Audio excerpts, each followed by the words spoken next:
Mushroom লাগবে কেন? আমার মেয়ের তো অন্নপ্রাশন, আমার মেয়ে মামা ভাত খাবে প্রথমবার। চারটেখানি কথা নাকি?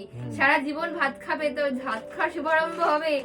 তার জন্য আমি অনেক ফুল এনেছি, ফ্রেশ ফ্লাওয়ার এনেছি, জিপসোফিলা এনেছি মিক্স ফ্লাওয়ার, চন্দ্রমল্লিকা, সাদা গোলাপ আমি আরো আনতে চেয়েছিলাম, সাদা টিউলিপ আনতে চেয়েছিলাম, এখনো সাদা টিউলিপের সময় আসেনি। দুটো দোকানে পেলাম, বাট কালারিং গুলো পেলাম, সাদাটা পেলাম না। আমি অনেক দিন ধরে আমার উইশ লিস্টে কার্ড করে লিখেছিলাম যে আমি কবে সোনার মুখে ভাত দেবো, সেদিন আমি সাদা টিউলিপ দিয়ে সাজাবো, কিন্তু পাইনি।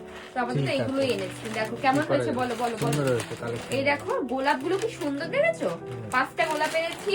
এদেশে গোলাপের সাংঘাতিক দাম গো। এত দাম কেন বলে দাও, কত দাম পার পিস? আমি এনেছি 500 ইয়েন দিয়ে, আই মিন কত, 300 ইয়েন। হ্যাঁ, 300 টাকা করে। আমাদের দেশের ভারতীয় মুদ্রায় 300 রুপি করে দাম এক পিস সাদা গোলাপের। আর লাল গোলাপের তো আরো দাম বেশি।